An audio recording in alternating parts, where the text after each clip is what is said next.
buku tulis tak? Buku Ada tulis ada juga. tak? Ha? Ada. Buku tulis penting kan? Sebabnya ada banyak perkara yang Ustazah akan cerita tidak ada dalam buku teks tau. Jadi sebagai adab orang yang berilmu, orang yang belajar, dia akan catat.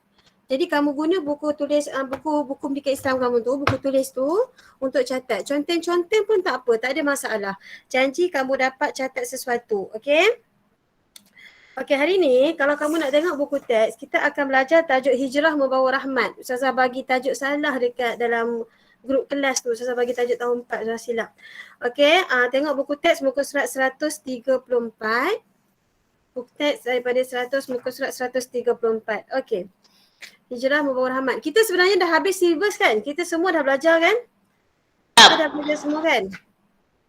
Okey, tapi tak apa, kita ulang. Kita akan ulang dengan sedikit penambahan. Okey, semua dah bersedia ya? InsyaAllah kita baru ada 27 orang, mana lain-lain ni? Okey.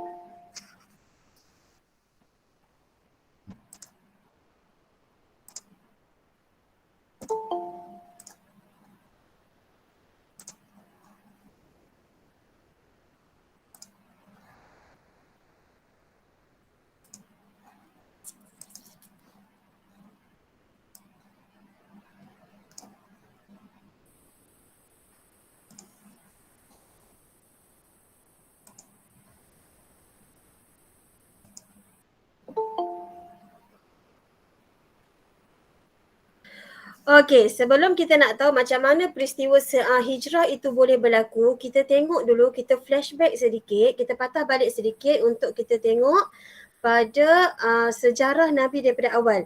Daripada awal Ustazah akan cerita secara secara ringkas sahaja, okey? Sekejap boleh? Sekejap Boleh. Okey Ustazah.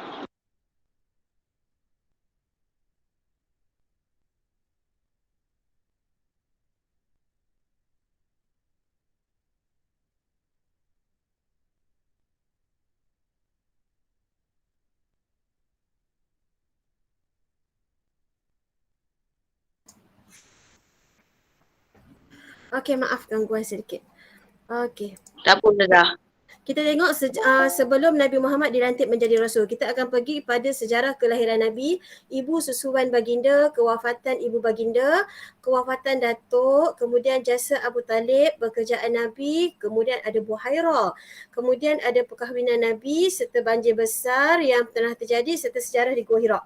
Ini semua perkara yang terjadi sebelum Nabi Muhammad dilantik menjadi Rasul. Okey, Nabi Muhammad dilahirkan pada bila? Kita pergi laju. Jawab je. Siapa nak jawab je. 12 Rabiul Awal tahun Gajah. Ya, sebab apa dinamakan tahun gajah? Cerita Abraham. Ya, betul. Bagus. Pandai, sebab pada tahun itu terjadinya peristiwa serangan Abrahah nak menyerang Kaabah kan. Okey, kemudian Nabi Muhammad dilahirkan pada 12 Rabiul Awal bersamaan hari Isnin. Ketika Nabi Muhammad dilahirkan, dia ada satu irhas. Dia ada irhas. Apa itu irhas? Irhas adalah sesuatu yang terjadi kepada bakal Nabi, bakal Rasul. Dia adalah satu keajaiban. Kalau masa Nabi Muhammad, kalau Nabi-Nabi dia ada mukjizat kan? Ketika dia menjadi Rasul, ketika dia menjadi Nabi, dia ada mukjizat. Betul tak? Semua Nabi, semua Rasul ada mukjizat. Tetapi sebelum dia dilantik menjadi Rasul, sebelum dia dilantik menjadi Nabi, dia dinamakan irhas. Iaitu petanda-petanda bahawasanya dia adalah seorang Nabi ataupun Rasul. Ketika Nabi Muhammad dilahirkan, Nabi Muhammad keluar daripada perut ibu baginda, dia ada cahaya di sekeliling badan Nabi. Badan Nabi bercahaya sehingga kan cahaya itu dapat dilihat sampai ke negara Parsi. Negara Syria. Jauhnya cahaya itu memancar. Maksudnya dia nampak sangat memang satu keajaiban lah kan. Kemudian Nabi Muhammad dia bersin, dia bercakap. Dia ada antara bayi yang berkata-kata ketika lahir, iaitu dia disebut Alhamdulillah. Kemudian Nabi Muhammad dilahirkan dalam keadaan dah berkhatan. Kamu semua dah khatan ke? Dah sunat belum? Belum. Nabi Muhammad dilahirkan dalam keadaan dia dah berkhatan pun. Okey, kemudian apa yang terjadi lagi? Kemudian ada satu istana dekat negara Parsi. satu istana dekat negara Parsi, tiba-tiba ada satu gegaran terjadi dekat istana dia. Kemudian 14 tiang istana jatuh. 14 tiang istana jatuh serta ada juga api sembahan Majusi yang telah menyala ya. Api tu terpadam. Ya, api tu terpadam. Api tu yang ajaibnya dia tak pernah terpadam selama 1000 tahun. Selama 1000 tahun dia tak pernah terpadam. Maksudnya sejak daripada Nabi Isa diangkat ke langit, orang Majusi dah mula sembah api.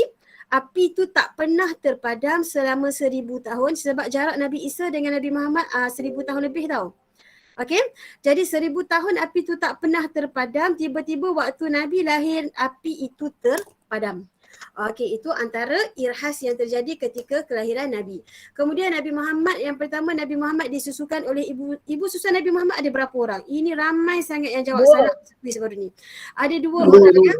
Ramai yang sangkakan ibu susuan Nabi Muhammad ada satu saja, Halimatus Sa'diyah kan? Sebenarnya ada 2. Ibu susuan Nabi Muhammad yang pertama adalah Suwaibatul Aslamiyah. Suwaibatul Aslamiyah merupakan seorang hamba kepada Abu Lahab. Okey, Abu Lahab ni siapa? Bapa saudara dia. Abu Lahab merupakan bapa saudara kepada Nabi Muhammad. Jangan terkejut. Kan?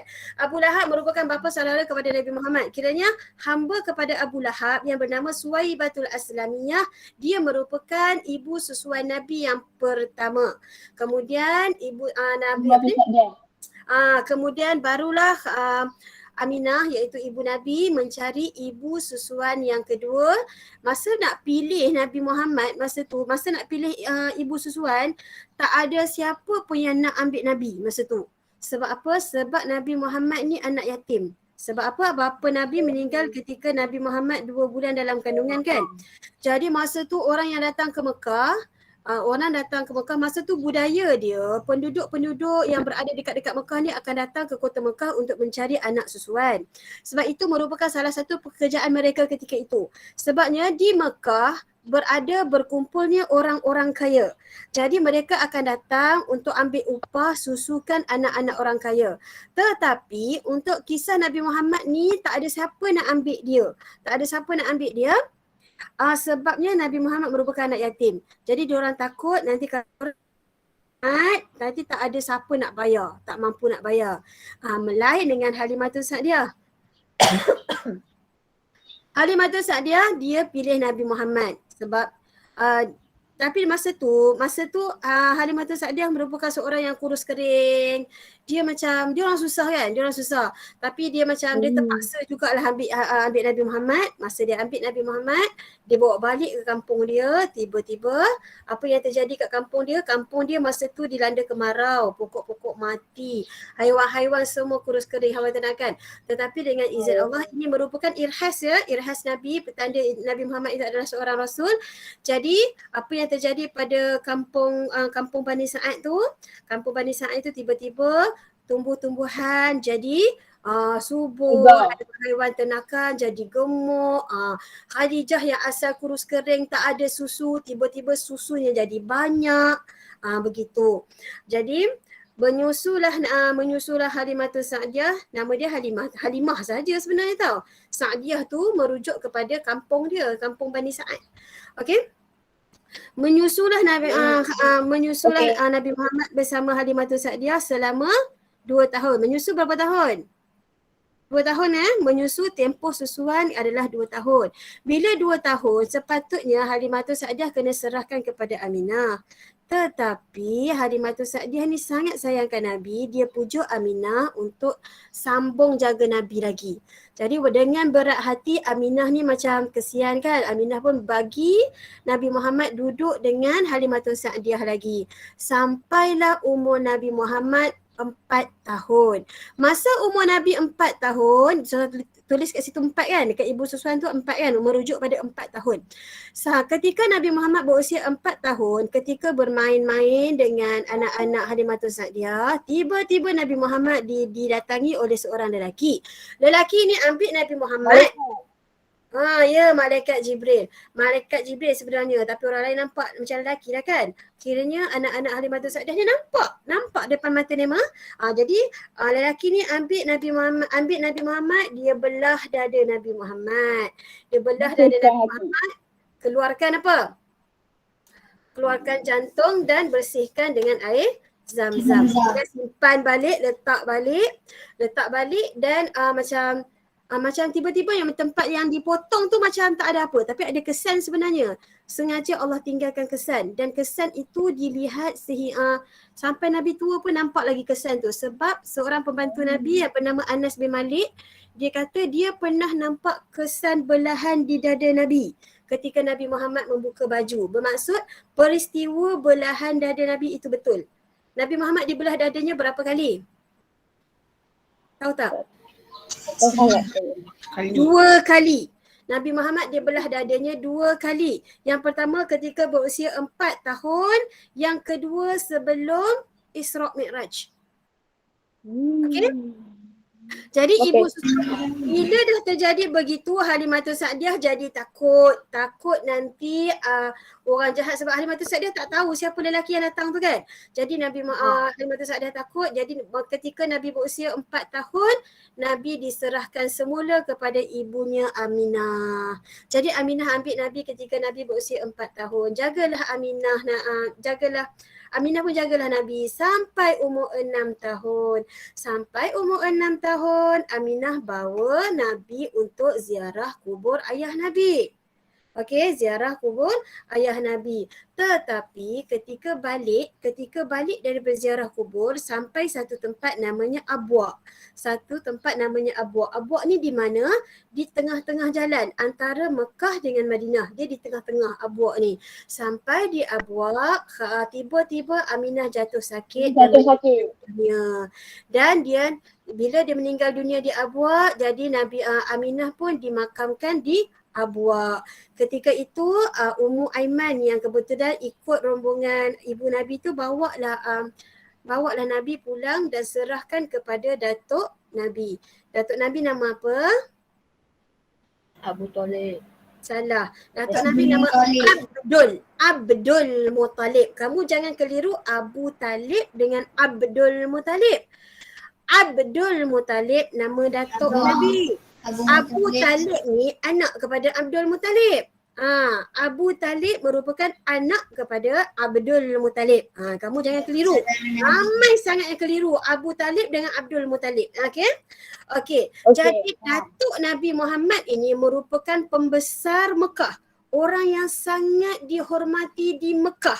Jadi diriwayatkan Abdul Muttalib ni setiap kali dia nak duduk di Kaabah, dekat Kaabah mereka sediakan satu macam singgah sana khas untuk Abdul Muttalib. Abdul Muttalib ni ada 10 anak lelaki. 10 anak lelaki ni tak seorang pun berani duduk dekat tempat Abdul Muttalib. Tetapi Nabi Muhammad satu-satunya yang diberi keistimewaan duduk atas riba datuknya. Setiap kali datuknya duduk atas singgah sana tu. Nak cerita betapa datuk Nabi Muhammad ni sayangkan Nabi Muhammad. Okey, datuk Nabi Muhammad jaga Nabi Muhammad dengan penuh kasih sayang. Dia orang kaya, datuk Nabi Muhammad orang kaya. Jadi masa ketika dalam jagaan datuk Nabi Muhammad tak ada buat kerja apa-apa. Dia hanya membesar sebagai kanak-kanak biasalah, macam kita lah kan, main ke apa ke kan. Okey, kemudian tiba-tiba ketika Nabi Muhammad berusia 8 tahun. Datuk Nabi Muhammad pula meninggal dunia. Jadi berjadilah satu perbincangan di kalangan bapa-bapa saudara Nabi Muhammad ni, siapa yang nak jaga Nabi Muhammad. Sebab mak dia dah tak ada, mak dia dah meninggal, ayah dia pun dah meninggal, datuk dia pun dah meninggal. Jadi setelah dibincangkan, hanyalah Abu Talib sahaja yang sanggup menjaga Nabi Muhammad. Abu Talib. Berbeza dengan orang lain. Tetapi sebenarnya Abu Talib ni bukan Islam. Dia susah sebenarnya. Dia bukan orang kaya. Dia susah, anak dia ramai. Tapi dia sanggup jaga Nabi Muhammad. Dan Nabi Muhammad pula sebagai orang yang memang bijak daripada kecil. Dia ada ciri-ciri Nabi kan. Daripada kecil dia dah tolong Abu Talib untuk bekerja. Tolong Abu Talib bekerja. Dia dah mula tolong Abu Talib mengembala kambing. Dia tolong Abu Talib, yang pekerjaan pertama Nabi Muhammad adalah mengembala kambing. Okey, daripada 8 tahun sampailah satu hari ketika Nabi Muhammad berusia 10 tahun, 12 tahun. Ada riwayat yang kata 10 tahun, ada riwayat yang kata 12 tahun. Kita kisah antara salah satu lah kan. Abu Talib bercadang nak bawa Nabi Muhammad untuk pergi ke Syam. Pergi ke Syam untuk mengajar Nabi Muhammad berniaga. Nak mengajar Nabi Muhammad berniaga. Ketika dalam perjalanan, mereka berhenti rehat di sebuah pokok. Ustazah ada baca baru ni, pokok tu masih ada sampai sekarang Pokok tu masih ada sampai sekarang. Ya. Okey, mereka sedang berehat di bawah pokok. Tiba-tiba sedang mereka berehat itu datang seorang pendeta. Kita kata pendeta ni macam ulama-ulama lah. Okey, macam ulama, dia punya level ni ulama. Dia ahli kitab ya, dia berpegang pada kitab Taurat. Jadi dia datang jumpa dengan rombongan Abu Talib ni lah. Dia pergi dekat depan Nabi Muhammad, dia tanya dekat Abu Talib, siapa budak ni? Abu Talib kata, ni anak saya. Abu Talib kata macam tu. Abu Talib ni sayang sangat kat Nabi Muhammad, sampaikan siapa pun yang tanya siapa Nabi Muhammad ni, dia akan kata anak saya. Dia takkan kata anak saudara saya sebab dia tak nak bezakan kasih sayang dia antara anak sendiri dengan anak saudara. Itu Abu Talib punya sayang pada Nabi. Jadi bila orang tanya ni anak siapa, Abu Talib kata ini anak saya. Lepas tu pendeta ni cakap, pendeta ni nama Buhaira. Ingat nama-nama. Nama-nama penting ni kamu kena ingat. Okey, pendeta ni kata kalau daripada segi pengamatan saya, dia ni bukan anak kamu. Terkejut Abu Talib. Dia tahu macam mana pendeta ni boleh tahu Nabi Muhammad ni bukan anak dia. Lepas tu Buhaira dia bercakap. Buhaira kata masa dia orang jalan tadi dia dah nampak kelainan. Dia nampak pokok-pokok mula bersujud. Dia nampak ada haiwan mengikori rombongan ni. Lepas tu dia tengok pada Nabi Muhammad. Dia kata dia kalau ikut ilmu yang saya ada, kalau ikut kajian saya pada kitab-kitab yang saya belajar, inilah Nabi akhir zaman. Nabi akhir zaman telah pun lahir dan ciri-ciri Nabi akhir zaman itu ada pada budak ni. Lepas tu yang kagumnya Buhaira boleh cerita ayah dia dah meninggal, macam mana kehidupan dia, semua Buhaira cerita. Rupa-rupanya tentang kelahiran Nabi Muhammad ini telah diceritakan secara terperinci dalam kitab Taurat. Jadi sebab itulah Buhaira tahu. Jadi Buhaira kata disebabkan dia merupakan Nabi akhir zaman, dia nasihatkan Abu Talib jangan bawa Nabi pergi ke Syam. Tolong bawa Nabi pergi balik semula ke Mekah. Sebab di Syam ramai orang Rom dan orang Yahudi. Orang Rom, orang Yahudi, diorang juga ya, diorang nak bunuh.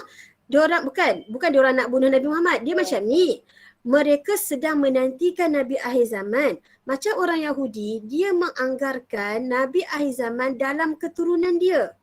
Okay, dia menganggarkan Nabi akhir zaman adalah daripada keturunan Yahudi. Sebab apa? Majoriti Nabi dan Rasul adalah daripada keturunan Yahudi.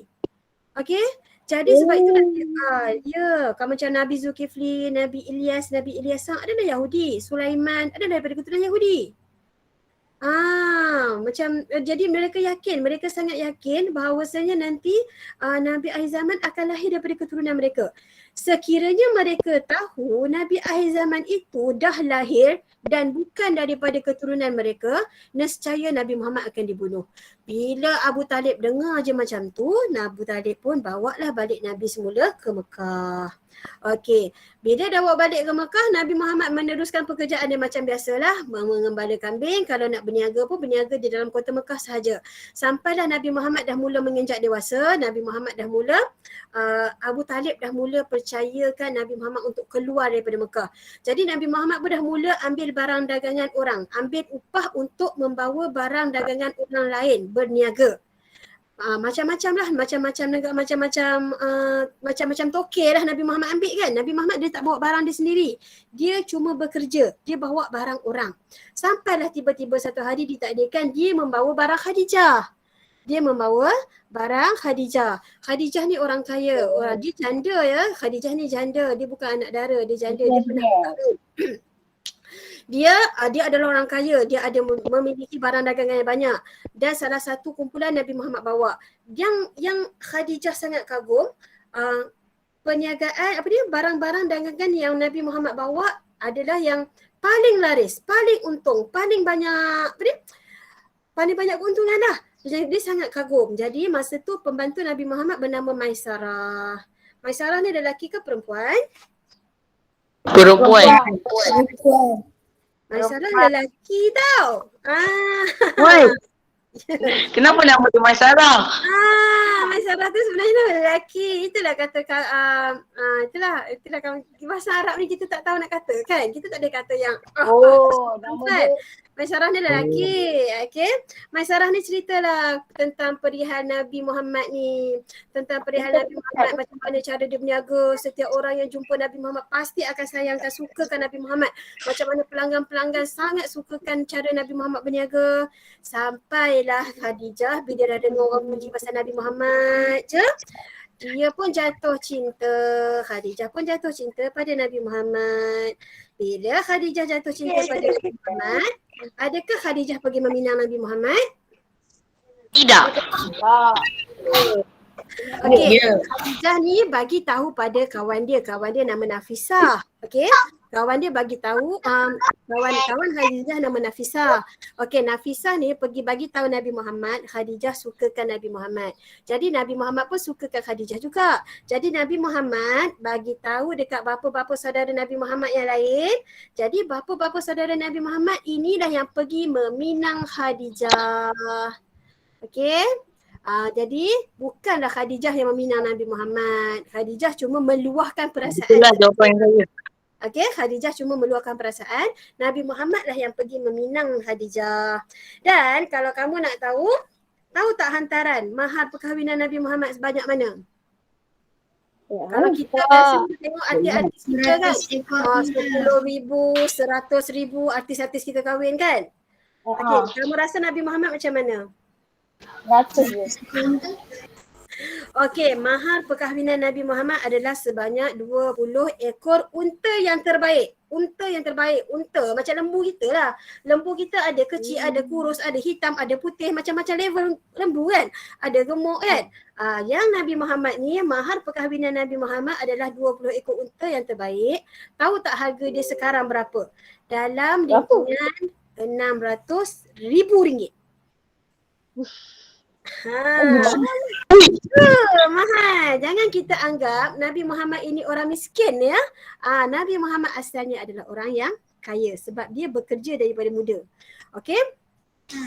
Okey, jadi dan dia adalah keturunan bangsawan. Nabi Muhammad bukanlah keturunan biasa-biasa, dia adalah keturunan bangsawan. Maksudnya keturunan bangsawan ni keturunan orang kaya lah. Okey, jadi lepas tu kahwinlah Nabi Muhammad dengan Khadijah. Kahwin macam biasalah dengan Khadijah. Nabi Muhammad ada berapa anak? 7. Anak Nabi kita ada 7 orang, 3 laki, 7 orang. 4 perempuan. Betul kan? Sebenarnya anak Nabi Muhammad dengan Khadijah 6 sahaja. Anak Nabi Muhammad dengan Khadijah hanya 6 orang. Seorang lagi, okey, nama anak Nabi kita Qasim, Abdullah, Ibrahim, Fatimah, Zainab, Ummi Kalsum, Siti, Ruqayyah kan? Kamu belajar lagu ni kan? Sebenarnya Ibrahim bukan anak Nabi Muhammad dengan Khadijah. Ibrahim adalah anak Nabi Muhammad dengan Maryah. Okey, salah seorang hamba. Okey, jadi berkahwinlah Nabi Muhammad dengan Khadijah dan dikurniakan 6 anak. Ketika Nabi Muhammad berusia 35 tahun, ada satu peristiwa banjir besar. Okey, peristiwa banjir besar berlaku sehingga menyebabkan Kaabah runtuh. Bukan Kaabah runtuh, Kaabah rosak. Kaabah rosak menyebabkan Hajarul Aswad tu terjatuh daripada tempat dia. Okey? Okey, ini adalah peristiwa peletakan semula Hajaratul Aswad. Jadi masa tu Ingat ya, masa tu Nabi Muhammad berusia 35 tahun. Kamu kena ingat ni. Semua nama umur-umur ni kamu kena ingat. 4 tahun, 6 tahun, 8 tahun, 12 tahun, 25 tahun. Kemudian banjir besar berlaku ketika Nabi Muhammad berusia 35 tahun. Jadi berlaku pertelingkahan antara ketua-ketua pemimpin. Ketua-ketua pemimpin ni dia bertelingkah bergaduh siapa yang paling layak untuk letak semula Hajaratul Aswad tu di tempat dia. Semua rasa dia lah yang paling hebat, dia lah yang paling mulia, dia lah yang paling layak meletakkan semula batu itu di Kaabah. Tetapi dah bergaduh-gaduh tak ada penyelesaian. Akhirnya mereka sepakat. Okey, macam ni dah kita buat. Esok kita tunggu siapa yang masuk dulu di dalam kawasan Kaabah ni, dialah yang akan letak. Oh, jadi pagi-pagi esok ni semua pembesar ni dah tunggu dah lah. Dah tunggu dekat depan Kaabah ni, nak tunggu siapa yang mula-mula masuk ke dalam kawasan Kaabah tu. Ditakdirkan yang orang yang pertama masuk dalam kawasan Kaabah itu adalah Nabi Muhammad sallallahu alaihi wasallam. Dengan penuh bijaksana, Nabi Muhammad buat apa? Kalau kita lah kan orang dah mulia. Okey. Kalau kita orang dah muliakan kita ambil dengan penuh rasa bangga meletakkan semula batu itu kan. Tapi Nabi Muhammad tak. Nabi Muhammad ambil kan orang Arab dia pakai kain di atas kepala dia tu kan. Serban. Macam seban-seban tu lah dia kain tu kan. Jadi Nabi Muhammad ambil kain tu, Nabi Muhammad hampar, Nabi Muhammad ambil Hajarul Aswad tu letak dekat situ, letak dekat tengah-tengah kain tu. Semua pemimpin tadi angkat dah dekat setiap bucu. Jadi angkatlah ramai-ramai. Jadi hikmah dia nampak tak? Masa tu semua orang puas hati dengan kebijaksanaan Nabi Muhammad. Dengan kebijaksanaan Nabi Muhammad ni semua orang puas hati. Jadi tak adalah bergaduh disebabkan batu itu. Okey, Nabi Muhammad ni daripada dia kecil tau. Nabi Muhammad ni daripada dia kecil dia dah digelar Al-Amin. Dia dah digelar Al-Amin sebab sepanjang usia Nabi Muhammad tak pernah menipu. Nabi Muhammad juga adalah orang yang paling jujur di kota Mekah. Sampai kan nak cerita betapa jujurnya Nabi Muhammad ni, dekat Mekah, masa tu mana ada bank-bank semua macam kita kan. Kita kalau ada duit 1,000, 2,000, 3,000 pergi dah hantar masuk dalam bank kan. Biar bank simpan kan. Masa tu mana ada bank. Jadi apa yang diorang buat? Kalau diorang ada harta yang mahal, diorang akan minta Nabi Muhammad yang jaga kan. Duit ke, emas ke, nampak? Nabi Muhammad yang menjaganya. Betapa jujurnya Nabi Muhammad. Okey. Jadi ketika Nabi berusia 38 tahun, 39 tahun, 40 tahun. Kamu kena ingat nombor ni. 38, 39, 40. Nabi Muhammad dah rasa semakin tertekan dengan cara hidup penduduk Mekah. Sebab apa? Sebab penduduk Mekah masa itu sangat suka buat maksiat dan menyembah batu, menyembah berhala. Nabi Muhammad tak suka. Bila Nabi Muhammad tertekan, apa yang Nabi Muhammad buat? Nabi Muhammad setiap bulan Ramadan, Nabi Muhammad akan naik ke Gua Hira. Gua Hira ni dia terletak di Jabal Nur. Jabal Nur. Jabal bermaksud bukit. Nur bermaksud cahaya. Jabal Nur.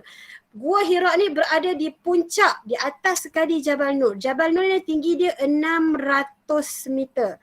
600 meter. Tinggi ya. Sangat tinggi. Nabi Muhammad akan panjat duduk di gua tu. Gua tu hanya selesa dalam, gua tu kecil je. Dekat bukit biasalah ada banyak gua kan. Tapi Nabi Muhammad ambil gua yang paling berada di puncak tu. Jabal Gua Hira.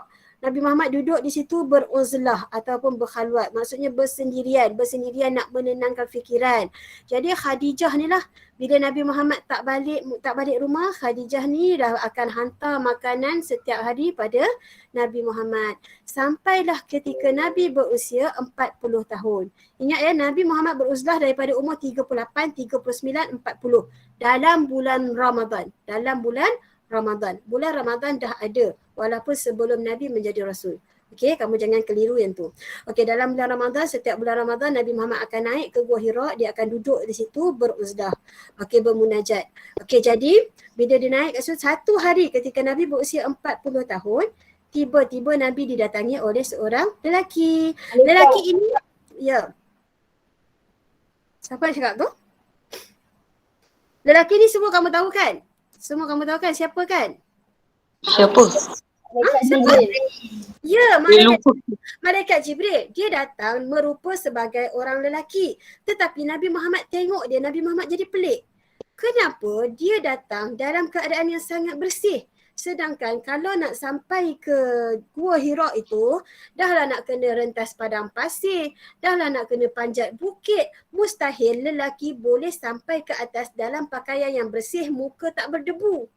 Kan? Jadi Nabi Muhammad tengok lelaki ni pun dia dah pelik. Lain macam lelaki ni. Jadi masa itulah macam kamu semua tahu, bermulalah kisah Jibril suruh baca, Nabi Muhammad baca Iqra' kan? 3 kali kan? Jibril peluk Nabi sampailah Nabi Muhammad boleh baca. Ketika itu Nabi berusia 40 tahun. Okey? Setakat ni boleh faham? Setakat ni boleh faham? Okey. Seterusnya kita terus masuk fasa Nabi dilantik menjadi Rasul. Nabi dilantik menjadi Rasul ketika berusia 40 tahun. Bila Nabi Muhammad dah habis kisah dekat atas Gua Hira tu, lepas je Jibril tu menghilangkan diri, Nabi Muhammad berlari turun ke bawah bukit, balik pergi ke rumah dia. Khadijah yang tengok terkejut. Kenapa suami dia balik dalam keadaan menggigil ketakutan. Jadi Khadijah pun selimutkan Nabi, dan bila Nabi cerita peristiwa yang berlaku dekat Gua Hira, jadi Astaghfirullahaladzim. Khadijah bawa Nabi Muhammad pergi jumpa sepupu dia. Sepupu dia merupakan ahli kitab. Lebih kurang kita kata level pendeta jugalah. Macam tu, maksud ahli kitab. Ulama-ulama jugalah. Dia banyak mengkaji kitab.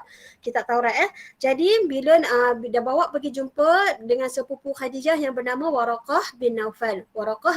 Kamu kena ingat ni nama-nama ni. Waraqah bin Naufal merupakan sepupu Khadijah. Okey, bila dia pergi jumpa, dia cerita-cerita semua kat Waraqah berkata mengikut cerita Nabi Muhammad ini dengan apa yang dia baca dalam kitab, dia kata lelaki tersebut adalah Namus. Lelaki tersebut merupakan Namus. Namus ni adalah nama Jibril menurut kitab Taurat.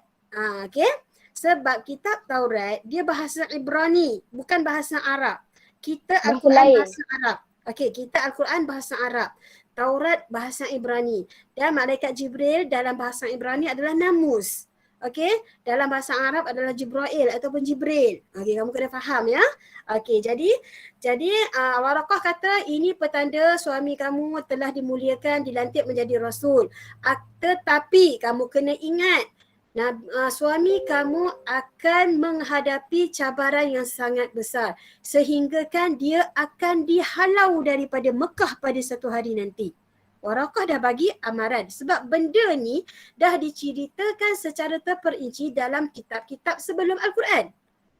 Tak ada sebab kita nak nafikan kerasulan Nabi, sedangkan Nabi itu, kisah Nabi itu diceritakan secara terperinci dalam kitab-kitab sebelum ni. Okey, kitab sebelum ni? Kita ada kitab Injil dengan Zabur. Tiga-tiga kitab ni menceritakan tentang akan lahir Nabi akhir zaman yang bernama Ahmad. Okey, iaitu Nabi Muhammad lah kan. Jadi Waraqah kata kalaulah ditakdirkan, masa ni Waraqah dah tua tau. Waraqah bin Naufal ni janganlah kamu bayangkan dia muda. Dia dah tua, dia dah sangat tua. Dia kata seandainya aku hidup lagi ketika Nabi Muhammad berjuang itu, aku adalah orang pertama yang akan mempertahankan Nabi. Itu kata Waraqah. Tapi ditakdirkan Allah, umur Waraqah tak panjang selepas itu. Waraqah bin Naufal lepas tu dia meninggal dunia. Jadi masa umur 40 tahun. Kiranya bila Nabi mula-mula dapat wahyu, Nabi dia tak terus announce, dia tak terus buat announcement yang dia adalah Nabi. Tak. Dia berdakwah secara bersembunyi dahulu. Selama berapa tahun? Siapa yang 3 tahun. Ya, 3 tahun. 40 hingga umur 43 tahun Nabi Muhammad berdakwah secara sembunyi. Okey. Bermula pada ni kamu kena bagi perhatian betul-betul sebab kita nak masuk macam mana sejarah boleh berlakunya hijrah tu. Okey. Bermula ketika 40 hingga 43 tahun Nabi Muhammad berdakwah secara sembunyi di kalangan ahli keluarga terdekat serta hamba-hamba. Sebab hamba ni dia tak ada pegangan tau. Dia tak ada pegangan. Jadi bila Nabi Muhammad membawa sesuatu yang sangat mendamaikan, sangat menenangkan mereka, jadi mereka dengan penuh senang hati menerima Islam masa tu. Okey, adalah golongan, ramainya masa tu di golongan hamba lah. Dan tempat penyebaran dakwah Nabi Muhammad adalah di rumah Al-Arqam. Al-Arqam bin Abi Al-Arqam, nama penuh dia. Tak silap. Okey, jadi masa tu mereka akan berdakwah Kena benda ni jadi secara sembunyi, bukan secara terang-terangan. Jadi ketika berusia 44 tahun, cukup dakwah secara bersembunyi. Malaikat Jibril datang jumpa Nabi Muhammad SAW. Nabi Muhammad kata, Jibril kata, sekarang Allah kata kamu kena umumkan kerasulan kamu. Dah tak boleh nak sembunyi-sembunyi lagi. Jadi apa Nabi Muhammad buat? Nabi Muhammad mengajak ahli keluarga dia lah sebenarnya, daripada keturunan Abdul Muttalib dan keturunan Bani Abdul Muttalib dengan Bani Hashim, iaitu keturunan belah mak dia dan belah ayah dia, datang berkumpul di Bukit Safa. Nabi Muhammad naik dekat Bukit Safa. Nabi Muhammad cakap dekat mereka, wahai penduduk Mekah, sekiranya aku bagi tahu dekat belakang Bukit Safa ni ada segerombolan tentera yang datang nak serang Mekah, kamu percaya ke tidak? Jadi orang yang datang masa tu dalam 45 orang, dia orang cakap, mestilah kami percaya sebab kamu itu Al-Amin, kamu tak pernah menipu sepanjang umur kamu. Mereka percaya. Bila Nabi Muhammad dengar dia orang cakap macam tu, Nabi Muhammad pun cakap. Nabi Muhammad pun terus declare. Nabi Muhammad kata, sesungguhnya aku adalah Rasul. Aku ditugaskan oleh Allah untuk menyampaikan dakwah, menyembah Allah yang satu. Bila Nabi Muhammad kata macam tu, Abu Lahab, ya, mereka dah mula marah. Terutamanya Abu Lahab. Abu Lahab adalah manusia yang paling gembira ketika Nabi lahir dan manusia yang paling sangat sayangkan Nabi sampailah usia Nabi umur 44 tahun. Bila Nabi Muhammad berusia 44 tahun, Nabi Muhammad buat pengumuman dia adalah seorang Rasul yang perlu mengajak manusia menyembah Allah yang satu. Abu Lahab menjadi orang yang paling bencikan Nabi Muhammad. Abu Lahab dan isterinya. Isterinya bernama Ummu Jamil. Disebabkan kenapa nama Ummu Jamil? Ummu maksudnya ibu. Jamil bermaksud cantik. Sebab isteri Abu Lahab merupakan seorang yang sangat cantik. Sampai dia digelar Ummu Jamil. Abu Jahal, kamu tahu Abu Jahal? Abu Jahal, dia digelar Abu Hakam. Dia bukan Abu Jahal. Dia digelar penduduk Mekah panggil dia Abu Hakam. Sebab dia adalah orang yang sangat bijak. Macam mana bijaknya Abu Jahal ni, nanti Ustazah akan ceritakan. Ada selepas ni. Okay? Jadi, Abu Jahal, kiranya yang sepatutnya dipanggil Abu Hakam itu, dia juga antara yang menentang kuat Nabi sampai dia pun digelar Abu Jahal. Bapa segala kebodohan. Jahal maksudnya bodoh. Tadi Abu Hakam bijak kan? Jadi sebab dia tolak kerasulan Nabi, dia digelar Abu Jahal. Bapa bodoh. Bapa bodoh dia ni. Macam tu. Okey, jadi ketika dakwah secara terang-terangan, bila Nabi Muhammad mengumumkan dakwah secara terang-terangan, masa inilah bermulanya penindasan terhadap orang Islam. Macam mana yang kamu tahu, Bilal bin Rabah dibaringkan di tengah-tengah padang pasir, diletakkan batu besar, lepas tu tuan dia suruh budak-budak baling lagi batu dekat Bilal bin Rabah. Ada yang disiksa sampai gila. Ada yang disiksa sampai buta, ada yang disiksa sampai mati. Masa tu ramai yang terkorban. Masa tu orang Islam ramai yang terkorban ataupun ramai yang sakit teruk.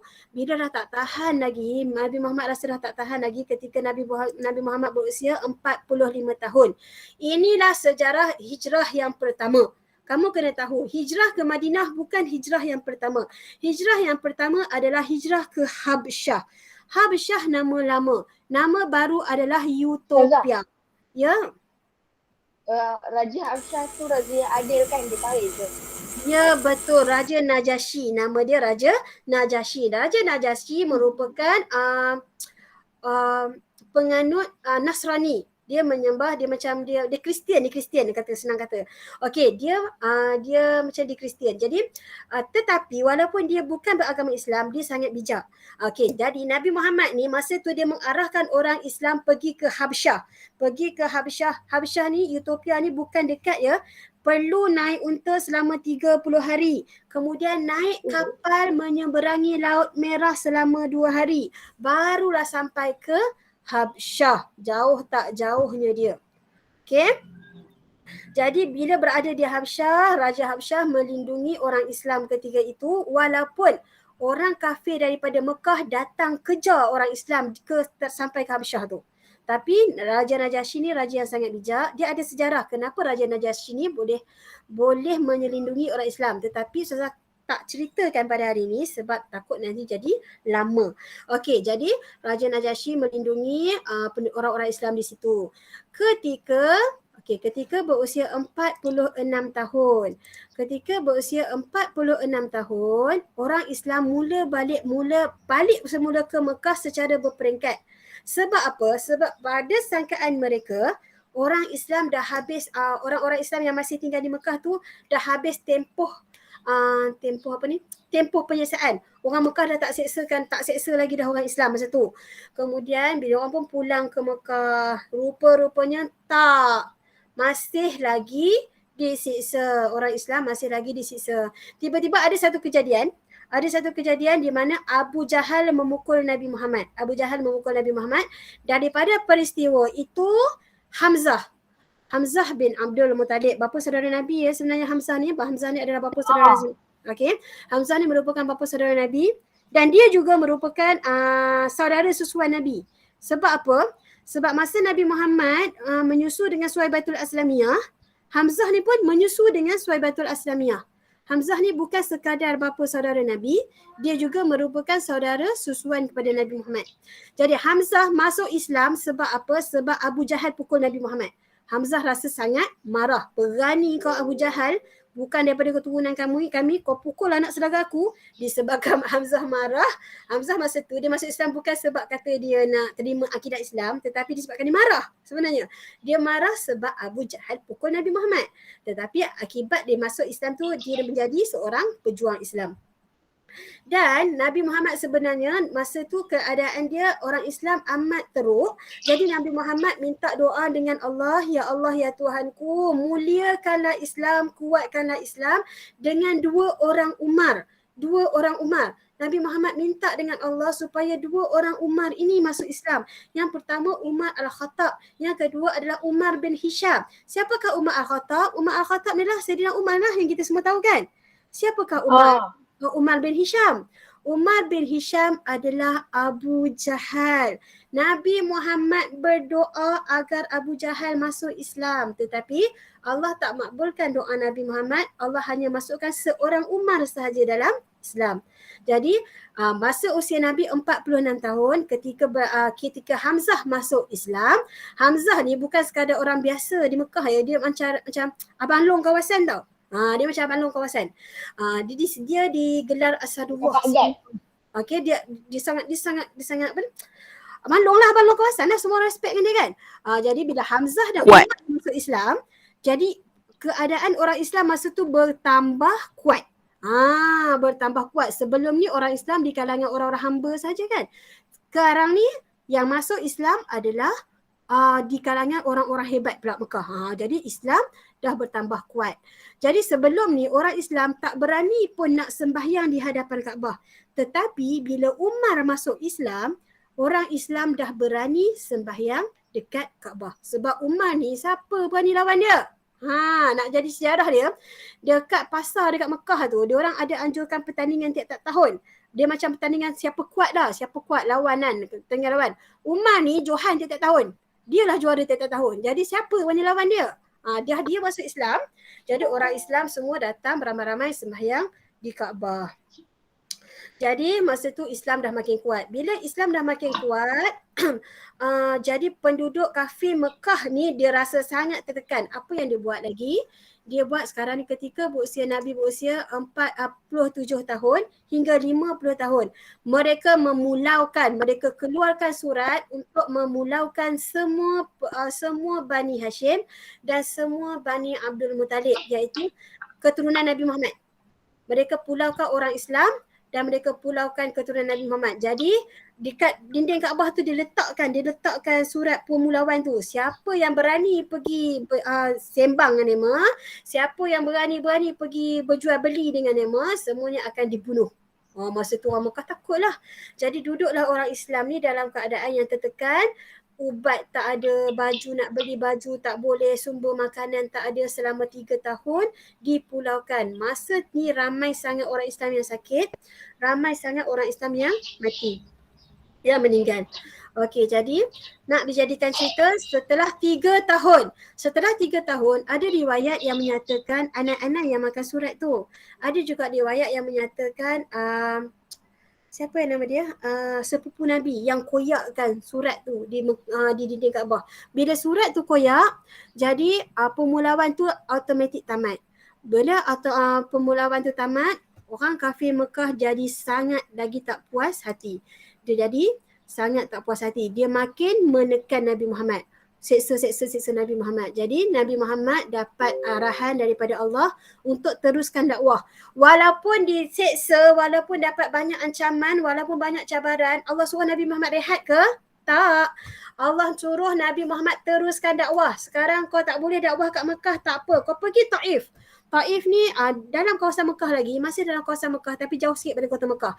Okey, Nabi Muhammad diarahkan pergi ke Taif. Nabi Muhammad pergi Taif untuk berdakwah di sana pula. Tetapi apa yang terjadi di Taif? Di Taif Nabi Muhammad masih disiksa seperti mana di Mekah. Dibaling batu, dituduh gila, dituduh ahli sihir, tak diterima. Nabi Muhammad sampai ke Taif, dia masih tak diterima, malahan disiksa. Sampaikan Nabi Muhammad, ya. Siapa yang buat? Penduduk Taif. Penduduk Taif. Penduduk Taif bukan Yahudi ya. Penduduk Taif adalah orang Arab biasa. Okey, penduduk Taif masa tu mereka semua bukan Islam tau. Penduduk Taif yang buat yang siksa Nabi sebab mereka termakan hasutan daripada orang-orang kafir Mekah tu. Sebab bila orang kafir Mekah tahu Nabi Muhammad nak pergi ke Taif, kan Nabi Muhammad on the way nak pergi Taif, dia orang dah pintas Nabi Muhammad, dia orang pergi Taif dulu. Sampai dekat Taif, dia orang dah cakap dekat penduduk Taif tu, nanti akan sampai sekerombolan lelaki dan mendakwa kena sembah Tuhan yang satu apa semua, korang jangan peduli. Dia orang tu orang gila, korang seksa dia. Jadi penduduk Taif ni dah termakan hasutan. Sebab tu dah penduduk Taif, bila Nabi Muhammad dan orang Islam sampai, penduduk Taif seksa Nabi Muhammad. Sampai diorang baling batu, tercabut gigi gerham Nabi Muhammad. Bukan gigi depan kita ni. Gigi depan ni biasalah cabut kan. Senang je cabut gigi gerham ni. Kalau kita pergi klinik nak cabut pun doktor kena macam tu, kena cucuk bius apa semua. Nak cerita teruk tak teruknya mereka seksa Nabi. Sehingga kan sampai satu tahap malaikat tak sanggup tengok Nabi kena seksa. Datanglah malaikat penjaga gunung, jumpa Nabi Muhammad, cakap dekat Nabi Muhammad, wahai Nabi Muhammad, bagi tahu dekat aku, kau pilih je mana gunung yang kau nak, aku nak angkat gunung ni, aku nak hempuk atas penduduk Taif ni. Macam tu. Malaikat penjaga gunung sangat marah pada penduduk Taif masa tu. Tetapi Nabi Muhammad, apa Nabi Muhammad buat? Nabi Muhammad ya ke? Nabi Muhammad kata, ambil gunung ni, ambil gunung ni. Ada ke? Tak ada tau. Tak. Nabi Muhammad doa. Nabi Muhammad kata dekat malaikat penjaga gunung, jangan buat macam tu. Bahkan Nabi Muhammad mendoakan mereka. Hasil daripada berkat doa Nabi Muhammad sekarang adalah penduduk Taif adalah 100% Islam. Kalau kamu ada rezeki pergi Mekah, nanti ada rezeki kamu tanam dalam hati, saya nak pergi ke Taif nak tengok tempat yang mana seksa Nabi tetapi dia dimuliakan oleh Allah sebab doa Nabi. Okey, jadi sekarang ni penduduk Taif adalah 100% Islam. Okey, kemudian tak cukup dengan peristiwa di Taif itu, tak cukup peristiwa Nabi Muhammad disiksa di Taif, kemudian berlaku pula sesuatu perkara yang sangat menyedihkan Nabi Muhammad, iaitu di mana mula-mula isteri baginda Khadijah meninggal dunia, kemudian lepas Khadijah Abu Talib meninggal dunia. Abu Talib ni bapa saudara Nabi yang jaga Nabi daripada usia 8 tahun sampai 50 tahun. Kenapa Abu Talib jaga Nabi Muhammad sampai umur 50 tahun? Sebab Abu Talib ni dia daripada, kita kena faham, Abu Talib anak Abdul Muttalib. Abdul Muttalib itu adalah pembesar Mekah. Jadi setiap anak-anak daripada Abdul Muttalib semuanya adalah yang dihormati. Keluarga yang dihormati. Termasuklah Abu Talib. Jadi selama mana Abu Talib ada, orang Mekah tak berani buat apa-apa pada Nabi Muhammad. Sebab Abu Talib dia jadi guarantor. Dia jadi macam penghalang lah. Jangan sesiapa berani buat apa-apa pada anak saudaraku. Macam tu. Bila Khadijah meninggal dunia, Abu Talib meninggal dunia, sedih lagi di Taif. Masa itulah dikatakan digelar sebagai Yaumul Hazan, tahun duka cita, sebab pada tahun itu ada 3 kejadian yang sangat menyedihkan Nabi Muhammad sallallahu alaihi wasallam. Okey, Allah pun faham Nabi Muhammad diuji daripada kecil. Nah, kita nampak dah daripada ustazah cerita tadi betapa Nabi Muhammad tu diuji daripada kecil. Kan? Betul tak? Daripada Nabi Muhammad diuji, daripada kecil Nabi Muhammad diuji sampai umur usia Nabi Muhammad 51 tahun, Allah pun nak pujuk Nabi. Allah pujuk Nabi, maka berlakulah peristiwa Isra' Mi'raj. Ingat, peristiwa Isra' Mi'raj berlaku ketika Nabi Muhammad berusia 51 tahun. Ataupun kita kata tahun ke-11 kenabian. Tahun ke-11 kenabian. Okey, berlaku dalam bulan Rejab. Nabi Muhammad diangkat naik ke langit. Okey, daripada Mekah pergi ke Masjidil Aqsa, daripada Masjidil Aqsa ke Sidratul Muntaha. Peristiwa Isra' Mi'raj kamu semua tahu kan? Kalau ustaz cerita pula pasal Isra' Mi'raj, 3 hari dah kita punya kelas ni berlangsung ya. Jadi peristiwa Isra' Mi'raj tu saya tak cerita, cukuplah kamu tahu bahawasanya Isra' Mi'raj ini berlaku ketika Nabi Muhammad setelah Nabi Muhammad mengalami dugaan yang sangat besar. Sekejap ya.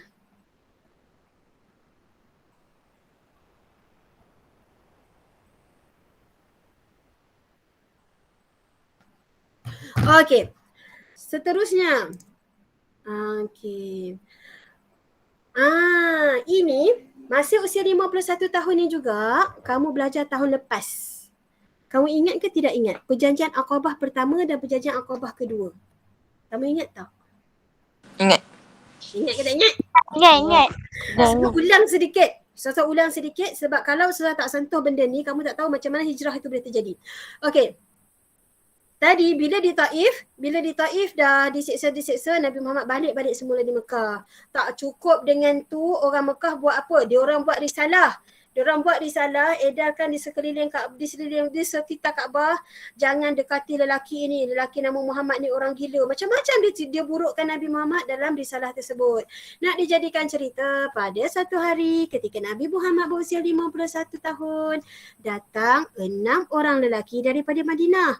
Menjadi kebiasaan mereka untuk menziarahi Kaabah tiap-tiap tahun. Itu menjadi ziarah. Kalau kita ziarah kita ni, kita pergi Mekah buat haji sembah Allah kan. Mereka dulu pergi Mekah untuk sembah berhala. Berhala yang ada dekat Kaabah tu, iaitu Lata, Uzza, banyaklah berhala kat situ. Jadi mereka ni pergi ke Mekah untuk nilah ziarah berhala lah dekat Kaabah tu kan. Jadi ketika diorang pergi ke Mekah, 6 orang ni, jadi takdekan mereka dapat risalah. Jangan dekati lelaki ni nama, lepas tu diorang jadi macam, oh siapa ni? Kita, kalau kita macam kamu lah kan. Lagi cikgu tak bagi buat, lagi kamu nak buat, betul tak? Kalau cikgu tak bagi lari dekat tapak pimpinan tu, lagilah rasa nak berlari kat tapak pimpinan tu. Macam tu. Begitu juga dengan 6 orang penduduk Madinah ni. Bila diorang dah disekat untuk bertemu dengan lelaki ni, mereka jadi macam, siapa lelaki ni? Rasa ingin tahu tu macam membuak-buak. Lagi dia rasa nak tahu siapa lelaki ni. Jadi, ditakdirkan Allah, Nabi Muhammad kan dia teruskan dakwah. Tiba-tiba Nabi Muhammad pun sampai kat mereka ni menyampaikan dakwah. Diorang ni tengoklah, lelaki ni yang diceritakan dalam risalah ni. Jadi diorang tengok cara Nabi, kemudian diorang tengok diorang ni pula yang datang ni bukan orang biasa-biasa. Orang yang datang ni, 6 orang ni adalah orang yang ada ilmu. Orang yang tahu, lelaki ni merupakan, dia betul. Pada diri dia memang ada tanda-tanda dialah Rasul akhir zaman. Jadi 6 orang ni masuk Islam. Ditakdirkan 6 orang ni masuk Islam. Bila 6 orang ni masuk Islam, dia pun balik semula ke Madinah. Tak apa. Tahun depan ketika Nabi berusia 52 tahun, datang balik yang 5 yang Ustazah letak kat sini ni. Kamu nampak 5 ni, 5 tambah 7 ni? Nampak tak 5? Tolong respon kat Ustazah. Nampak tak nombor 5 yang Ustazah letak kat sini kat perjanjian Aqabah pertama ni? Nampak.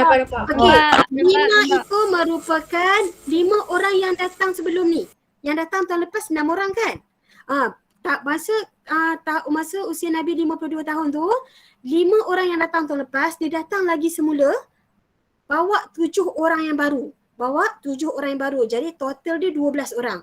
12 orang datang jumpa Nabi Muhammad, yang 7 orang ni pula nak masuk Islam. Sebab apa? Sebab masa dia orang balik tahun lepas, dia orang dah cerita kat kawan-kawan dia pun nak betul lah, dia pun nak masuk Islam. Jadi tahun depan tu dia orang bawa lah 7 orang yang baru ni masuk Islam.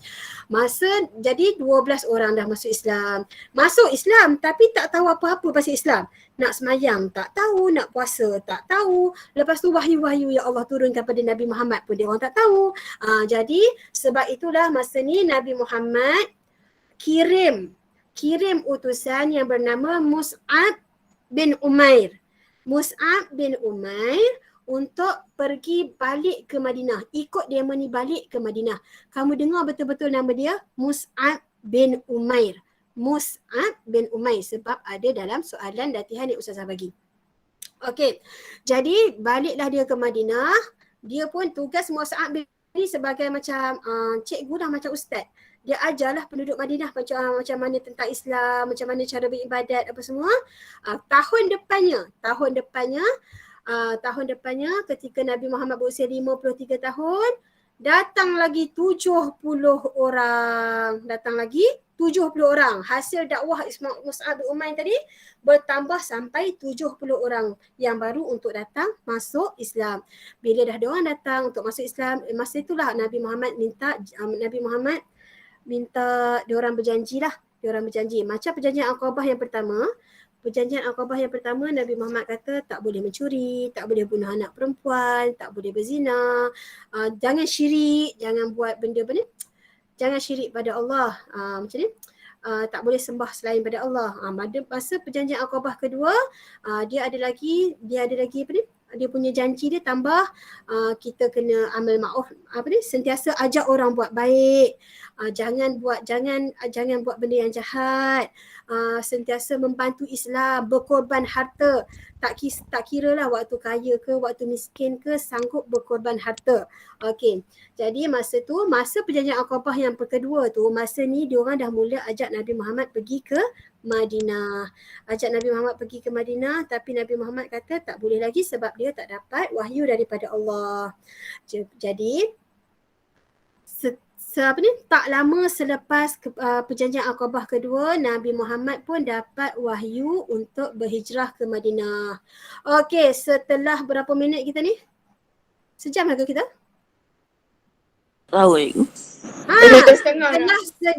Setelah sejam pembukaan Ustazah, barulah kita masuk tajuk hari ni.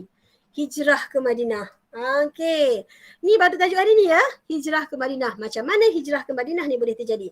Apabila Nabi Muhammad, masa itu Nabi Muhammad berusia 54 tahun. Apabila Nabi Muhammad mendapat arahan untuk berhijrah ke Madinah, apa yang Nabi Muhammad buat? Adakah Nabi Muhammad berhijrah secara serentak? Tak, Nabi Muhammad dia tak berhijrah secara serentak sebab masa itu orang Islam sangat diancam bahaya. Sebab orang kafir dia sedang menjalankan operasi membenteras orang Islam secara besar-besaran. Tapi dia tak nak bunuh orang Islam, dia nak bunuh Nabi Muhammad je. Macam tu. Jadi Nabi Muhammad buat macam mana? Nabi Muhammad mula atur kumpulan. Jadi orang Islam pergi berhijrah ke Madinah secara berperingkat. Mula-mula kumpulan ni pergi dulu. Lepas tu kemudian kumpulan ni pergi yang kedua. Pergi secara berperingkat. Orang Islam masa tu pergi secara berperingkat. Akhir sekali barulah Nabi Muhammad yang pergi. Jadi masa mula-mula Nabi Muhammad suruh bergerak secara kecil, kumpulan yang kecil-kecil tu, penduduk Mekah dia tak perasan lagi tau. Tiba-tiba baru diorang perasan, kenapa dekat Mekah ni dah semakin sikit orang Islam. Baru dah diorang sedar bahawasanya Nabi Muhammad dah keluarkan orang Islam daripada Mekah secara sedikit-sedikit. Jadi mereka ni macam, tak boleh jadi ni. Kita kena buat tindakan yang drastik. Kita kena bunuh Nabi Muhammad secara segera. Jadi diorang ni berbincang. Tetapi apa yang dibincangkan oleh mereka tu, Jibril jadi spy. Jibril kan malaikat. Kita mana boleh nampak malaikat kan? Malaikat Jibril dengar semua dia orang punya perbincangan. Jadi Jibril pergi bagi tahu Nabi Muhammad. Jadi Nabi Muhammad pun hasil daripada apa yang Jibril bagi tahu, Nabi Muhammad pun atur strategi. Kita nak tengok strategi ni lah. Mana pergi ya? Okey, ini adalah isi perjanjian Aqabah pertama, Aqabah yang kedua ya. Sekejap lagi sebab dalam soalan yang Ustazah bagi latihan, sebab Ustazah masukkan isi perjanjian Aqabah pertama dengan Aqabah kedua ni tau. Sekejap lagi Ustazah akan bagi kamu record kelas hari ni untuk kamu jawab soalan nanti. Jawapan ni ada dalam buku teks tahun 4.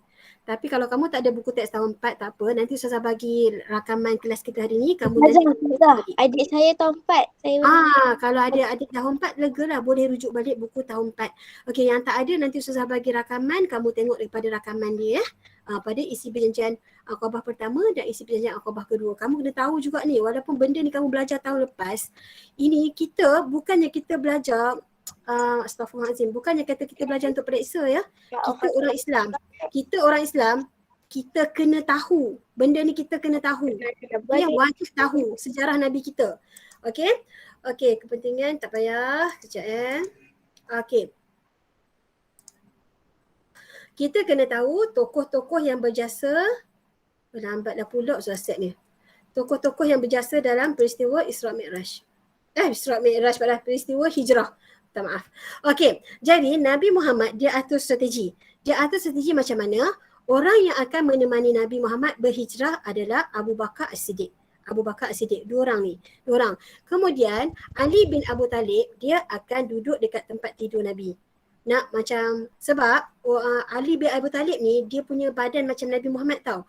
Ketinggian dia pun macam Nabi Muhammad, rambut dia, susuk badan dia, lepas tu orang kata muka dia pun nak meh. Jadi mudah untuk mengelirukan orang. Kemudian Abdullah bin Uraiqid dia akan jadi pemandu arah. Kamu tahu tak, Abdullah bin Uraiqid ni dia bukan orang Islam tau. Dia penyembah Lata dan Uzza. Lata dan Uzza adalah nama berhala yang besar dekat Kaabah. Jadi Abdullah bin Uraiqid dia adalah bukan Islam tetapi orang yang sangat jujur yang boleh membantu orang Islam. Daripada kisah ni bermaksud apa? Bermaksud kita boleh berkawan dengan orang bukan Islam yang jujur. Kita nak pilih kawan daripada di kalangan orang bukan Islam, kamu pilihlah kawan yang mana kamu rasa dia jujur dan dia tidak akan mengkhianati kamu. Sebab apa? Nabi Muhammad sendiri berkawan dengan orang yang bukan Islam. Bahkan Nabi Muhammad minta tolong dengan orang yang bukan Islam. Okey, Abdullah bin Uraiqid dia akan jadi pemandu arah. Pemandu arah apa? Nanti saya tunjuk kenapa perlukan pemandu arah. Kemudian Abdullah bin Abu Bakar dia jadi perisik. Asma binti Abu Bakar dia jadi penghantar makanan. Amir bin Fuhairah dia jadi dia berpura-pura mengembala kambing di padang pasir. Okey, cerita dia macam ni. Okey, cerita dia pada malam yang ditentukan untuk menyerang Nabi Muhammad SAW itu. Saya tahu cerita ni Ustazah. Ya? Saya tahu cerita ni. Apa dia? Saya tahu cerita ni. Kamu tahu cerita ni? Ha. Bagus. Tahu cerita ni tak apa. Kita tambah, mungkin ada sesuatu penambahan daripada Ustazah. Kamu dengar juga ya? Okey. Pada malam kejadian tu, 50 orang lelaki, 50 orang musyrik Mekah datang mengepung Nabi Muhammad dengan menaiki kuda. 50 lelaki, 50 kuda. Ramai. Maksudnya, rumah Nabi Muhammad tu tak besar. Bila 50 orang lelaki kepung, bermaksud mustahil Nabi Muhammad akan lolos daripada rumah tu. Jadi masa tu Nabi Muhammad berada dalam rumah tu, Nabi Muhammad dengan Ali. Ali dah dibaringkan dekat tempat tidur Nabi Muhammad, diselimutkan Nabi Muhammad. Jadi Nabi Muhammad nak keluar daripada rumah tu, Nabi Muhammad macam mana Nabi Muhammad nak buat? Jadi Jibril datang pada Nabi Muhammad, ajar baca waja'alna min baini aydihim saddan wa min khalfihim saddan wa aghshaynahum fahum la yubsirun. Surah ayat 9 dalam surah Yasin. Ayat 9 dalam surah Yasin. Nabi Muhammad ambil pasir, Nabi Muhammad baca ayat tu, Nabi Muhammad tiup, ditakdirkan mereka tidak nampak Nabi Muhammad walaupun Nabi Muhammad lalu di celah-celah mereka. Okey. Jadi bila Nabi Muhammad bila dah sampai satu tempoh, dia orang pun serang nak masuk Nabi Muhammad dan masuk dalam rumah Nabi Muhammad, baru angkat pedang, tarik selimut, baru nak bunuh, tiba-tiba nampak Ali. Oh, ini Ali. Nabi Muhammad pergi mana? Nabi Muhammad menuju pergi rumah Abu Bakar As-Siddiq dulu. Abu Bakar dah standby kat sana.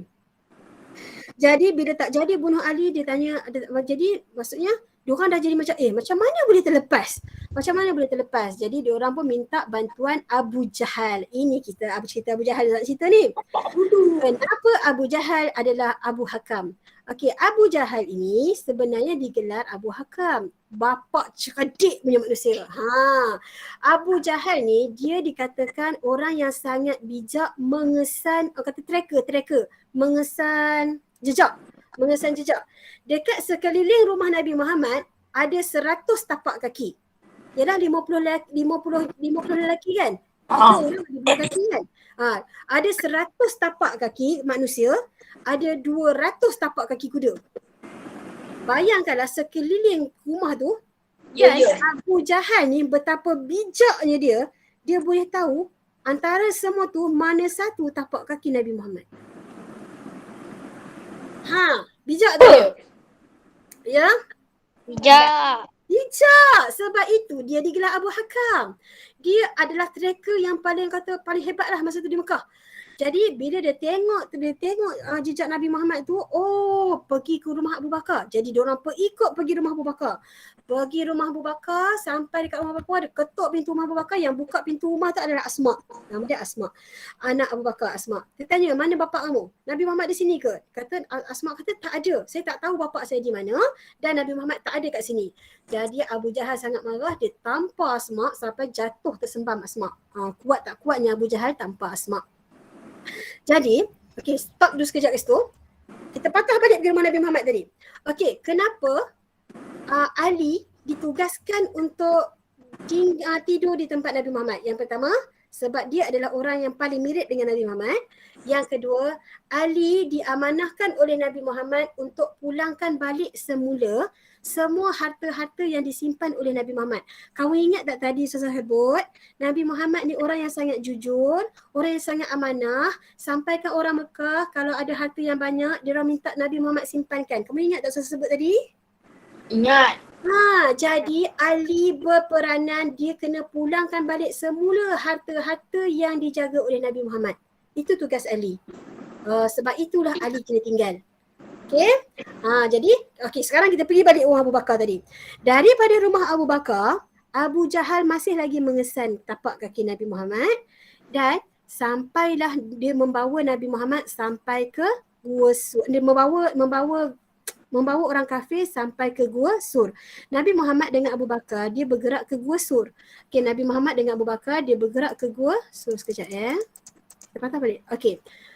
Kamu nampak ni daripada Nabi Muhammad dia pergi ke Gua Sur. Kamu nampak tak anak panah Ustazah? Nampak. Ni daripada rumah Abu Bakar, Nabi Muhammad bergerak pergi ke Gua Sur dan Nabi Muhammad duduk di sini selama 3 hari. Tadi Abu Jahal dibawa orang-orang kafir sampai dia dapat jejak Nabi Muhammad sampai ke Gua Sur dah ni. Bila sampai ke Gua Sur ni, inilah ada cerita yang kamu tahu, cerita cicak tunjuk arah. Lepas tu tapi labah-labah sarang. Lepas tu sarang labah-labah dekat depan pintu gua. Itulah kisah dia. Labah-labah buat sarang. Sebab tu dah Nabi Muhammad dengan Abu Bakar duduk kat dalam Gua Sur ni. Tetapi walaupun orang kafir dah sampai depan Gua Sur, dia orang tak masuk dalam. Sebab dia orang rasa Nabi Muhammad tak mustahil lah ada kat dalam ni. Sebab ada burung merpati, ada sarang burung merpati, ada sarang labah-labah. Kan? Jadi Dulu haiwan besar-besar ke? Ya. besar-besar. Dulu Besar gila. Dulu saya tak tahulah nak kata haiwan tu besar-besar mana. Kenapa dia orang takut? Bukan dia orang takut. Dia macam ni. Kalau ada sarang labah-labah, kalau kita masuk, labah-labah ni kalau nak buat sarang, dia bukannya boleh siap sehari tau. Labah-labah ni biasanya buat sarang 2-3 hari, kadang-kadang seminggu. Nak pula kalau sarang labah-labah yang besar. Kalau kita nak masuk dalam gua tu, bila kita nak masuk ada sarang labah-labah, mesti kita akan putuskan sarang labah-labah tu kan. Itu tanda kita masuk, sarang labah-labah putus. Lepas tu burung merpati pula, kalau kamu pernah bermain dengan burung merpati, kamu boleh pegang tak burung merpati tu? Sempat Dia jinak tapi dia tak suka pergi dekat orang. Jadi mustahil lah burung merpati nak buat sarang dekat tempat yang ada orang. Jadi disebabkan ada sarang labah-labah dan ada sarang burung merpati, orang kafir ingat tak ada orang dalam Gua Sur tu. Padahal ada orang dalam Gua Sur. Nabi Muhammad dengan Abu Bakar bersembunyi di situ. Ada bunyi cicak. Bukannya mereka tak masuk dalam Gua Sur sebab mereka takut labah-labah. Tak. Jadi bila diorang dah bunyi apa dia? Cicak tu berbunyi kan? Cicak tu berbunyi, cicak tu tunjuk arah macam-macam lah cicak tu kan. Cicak tu buat. Lepas tu kan. Okey, so sambung balik. Lepas tu, bila Abu Jahal ni dah tak dapat. Okey, ni sebab jejak kan sampai kat Gua Sur je kan. Mereka berhenti kat Gua Sur. Mana ada jejak lagi dah. Jadi Abu Jahal pun macam tak dapat lagi dah jejak tu. Jadi mereka pun buat offer. Buat offer dekat penduduk Mekah. Siapa yang dapat tangkap Nabi, dia akan dapat hadiah 100 ekor unta. 100 ekor unta ni nak dicitanya berapa banyak? Dalam lebih kurang kalau duit kita dalam 3-4 juta tau. Banyak tak banyaknya? Kalau duit kita sekarang, kalau 100 ekor unta tu, boleh cecah sampai 3 juta lah. Okey, jadi. Ya. Tak ada apa-apa. Okey. Jadi, seorang lelaki yang bernama Suraqah bin Malik. Jadi semua orang berazam. Tetapi lelaki ni, Suraqah bin Malik ni dia istimewa sikit. Dia sangat berazam nak dapatkan 100 ekor unta tu. Dan Suraqah bin Malik ni merupakan tracker yang hebat juga. Dia macam Abu Jahal. Dia sangat hebat untuk menjejak. Jadi bila Nabi Muhammad dah bersembunyi selama 3 hari dekat Gua Sur, Nabi Muhammad pun memulakan perjalanan dengan bantuan Abdullah bin Uraikid. Abdullah bin Uraikid ni pun tracker juga. Maksudnya apa? Dia pakar padang pasir. Pakar padang pasir, dia boleh tunjuk arah pada Nabi Muhammad, arah mana yang boleh dilalui. Sebabnya mereka melalui jalan yang luar biasa. Kalau kamu tengok pada peta sebelah ni, kamu tengok pada anak panah biru ni, jalan yang purple ni, bukan biru, jalan purple ni, jalan yang biasa dilalui oleh penduduk Mekah kalau nak pergi Madinah. Ini jalan yang purple ni. Tetapi dalam peristiwa hijrah, Nabi Muhammad minta Abdullah bin Uraikid ni guna jalan lain. Jalan yang lebih mencabar. Jalan yang mustahil untuk orang jejak. Jadi Abdullah bin Uraikid ambil jalan ni. Mana dia anak panah? Okey ni. Nampak jalan yang hitam ni. Perjalanannya lebih berliku dan lebih bahaya. Nampak? Itu sebab Nabi Muhammad memerlukan bantuan Abdullah bin Uraikid. Abdullah bin Uraikid merupakan orang yang sangat hebat di padang pasir. Jadi masa dalam perjalanan daripada Gua Sur menuju ke Madinah, Suraqah bin Malik berjaya mengesan Nabi Muhammad. Dia berjaya mengesan Nabi Muhammad. Masa dia kejar Nabi Muhammad, tiba-tiba kaki kuda dia tenggelam. Jatuh. Jadi bila dia nampak Nabi Muhammad, dia kata Suraqah minta Nabi Muhammad, wahai Muhammad, tolong lepaskan aku. Aku janji tak tangkap engkau. Suraqah cakap. Jadi Nabi Muhammad ni baik tau. Dia tahu Suraqah tu nak kejar dia. Tetapi bila Suraqah minta bantuan, dia tak tergamak untuk tinggalkan Suraqah. Jadi Nabi Muhammad angkat Suraqah, tolong Nabi Muhammad dengan Abu Bakar ni tolong Suraqah keluar daripada pada pasir tu. Lepas tu bila keluar, ingat Suraqah ni nak balik ke Mekah balik? Tak, rupanya dia terus kejar Nabi nak tangkap Nabi. Jatuh lagi sekali kuda dia. Lagi sekali Suraqah minta bantuan daripada Nabi Muhammad. Nabi Muhammad ni walaupun masih sekali, Nabi Muhammad pun masih bantu lagi Nabi Muhammad. Nabi Muhammad masih lagi bantu Suraqah. Yang kali kedua Nabi Muhammad bantu. Lepas tu Nabi Muhammad katanya Suraqah, kenapa ni nak tangkap sangat saya? Jadi Suraqah cakap, aku nak tangkap engkau wahai Muhammad sebab aku nak habuan 100 ekor unta. Lepas tu Nabi Muhammad kata, janganlah tangkap. Okey, macam ni, kalau tak tangkap saya, Nabi Muhammad kata, saya janjikan sesuatu yang lebih berharga pada kamu. Lepas tu Suraqah tanya nak janjikan apa? Nabi Muhammad kata, saya janji kamu akan dapat mahkota Raja Parsi. Ingat, Nabi Muhammad janji nak bagi mahkota Raja Parsi pada Suraqah. Suraqah, macam mana Nabi Muhammad nak janji dan bagi mahkota Raja Parsi pada Suraqah sedangkan Nabi Muhammad itu masih lagi, orang kata Nabi Muhammad sendiri dalam buangan, melarikan diri. Orang Islam banyak mana sangat. Macam mana nak ambil mahkota Raja Parsi tu? Tetapi Suraqah percaya cakap Nabi, nak ceritanya betapa Nabi Muhammad ini dipercayai, tak pernah menipu. Walaupun Nabi Muhammad berjanji nak bagi mahkota Raja Parsi pada Suraqah, walaupun Suraqah tahu benda ni mustahil nak dapat, tapi Suraqah yakin, percaya pada janji Nabi.